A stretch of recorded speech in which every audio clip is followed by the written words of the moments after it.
Corporate पेमा नयाँ प्रयोगकर्ता थप्ने वा पुराना प्रयोगकर्तालाई हटाउने प्रक्रियाबारे जानकारी लियौँ। सबैभन्दा पहिले कर्पोरेट पेको लगइन पोर्टलमा गई आफ्नो एडमिनको युजरनेम, पासवर्ड र कर्पोरेट कोड राखी लगइन गर्नुहोस्। अब आफ्नो गुगल अथेन्टिकेटर एपमा आएको 6 अङ्कको 2FA कोड राखी सिस्टमभित्र प्रवेश गर्नुहोस्। लगइन भएपछि तपाईले एडमिन युजरको एडमिन युजर मुख्य ड्यासबोर्ड देख्नुहुनेछ। अब बायाँ तर्फको मेनुमा रहेको युजर म्यानेजमेन्टमा गई म्यानेज युजरमा क्लिक गर्नुहोस्। नयाँ प्रयोगकर्ता थप्न माथि देखिने एड युजर बटनमा क्लिक गर्नुहोस् र सम्बन्धित बैंक तथा शाखा छान्नुहोस्।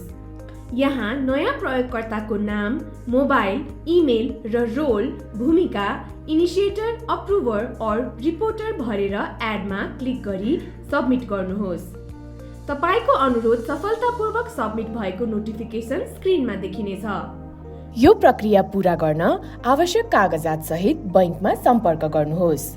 बैंकले अप्रुभ गरेपछि युजरको इमेलमा जानकारी आउनेछ, जसलाई 72 घण्टाभित्र एक्टिभेट गर्नुपर्नेछ। अब युजर डिसेबल गर्ने तरिका हेरौँ।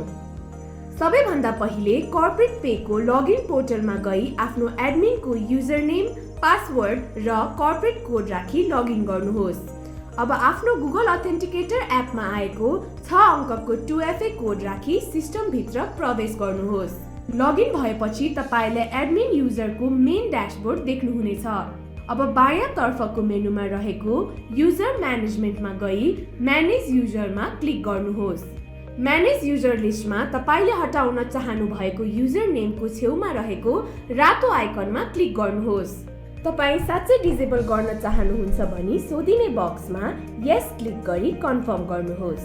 यति गरेपछि युजर सफलतापूर्वक डिसेबल भएको नोटिफिकेसन आउनेछ र स्टेटस अपडेट हुनेछ। अब यदि डिसेबल गरिएको युजरले लगइन गर्न खोजेमा सिस्टमले एक्सेस दिने छैन।